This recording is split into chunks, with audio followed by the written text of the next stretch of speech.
ನಿನ್ನ ಆಫೀಸ್ ಒಳಗಡೆ ಸೇರಿಸ್ಬೇಡ ಅಂತ MD ಸ್ಟ್ರಿಕ್ಟ್ ಆಗಿ ಆರ್ಡರ್ ಮಾಡಿದ್ದಾರೆ. ನಾನ್ ನಿನ್ನ ನಂಬಲ್ಲ. ನಾನ್ ಮಾಡಿ ಏನು ಅಂತ ನನಗೆ ಚೆನ್ನಾಗಿ ಗೊತ್ತು. ನೀನ್ ಸುಮ್ನೆ ಅನಾವಶ್ಯಕವಾಗಿ ಗೇಮ್ ಆಡ್ತಿದ್ಯಾ. ನೀನ್ ನಂಬಲ್ಲ ಅಂತ ನನಗೆ ಚೆನ್ನಾಗಿ ಗೊತ್ತು. ಮಾಡಿ ಫ್ಲೈಟ್ ಹತ್ತಕ್ಕಿಂತ ಮುಂಚೆ ನನಗೆ SMS ಕಳಿಸಿದ್ದಾರೆ. ತಗೋ ನೀನೇ ನೋಡು.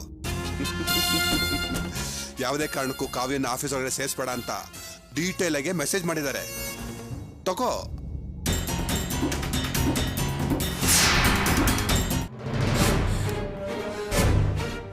Mr. Ram, from today 5/3/2012 still I come back from Germany. I give you full rights to take care of my company. Don't let Kavya inside my office at any cost. She is not working in my concern at anymore. Maddie. ನಿನ್ ಪರಿಸ್ಥಿತಿ ನೋಡಿದ್ರೆ ನನ್ಗೆ ಅಯ್ಯೋ ಅನ್ಸುತ್ತೆ. ಮೊದಲು ನನ್ನ mobile ಕೊಡು.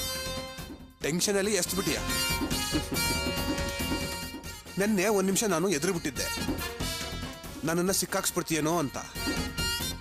ಆದ್ರೆ ನೀನು ಲೂಸ್ ತರ ನೀನೇ ಸಿಕ್ಕಾಕೊಂಡ್ಬಿಟ್ಟೆ. ಎಂತ ಹುಡುಗಿ ನೀನು. ಛೇ, ಈಗ ನೋಡು, ಎಲ್ಲಿಂದನೋ ಬಂದಿರೋ ನಾನು ನಿನ್ನನ್ನು ಆಚೆ ಕಳಿಸೋ ಅಧಿಕಾರದಿಂದ ನಿಂತಿದ್ದೀನಿ. ನಿನ್ನೆವರೆಗೂ JMD ಆಗಿದ್ದು ನಿನಗೆ MD ವೈಫ್ ಅನ್ನೋ ಸ್ಥಾನನೂ ಹೋಯ್ತು, JMD ಅನ್ನೋ ಪದವಿನೂ ಹೋಯ್ತು. ಈ ಕೋಪ ಮಾಡ್ಕೊಂಡ್ರೆ ಏನೂ ಪ್ರಯೋಜನ ಇಲ್ಲ.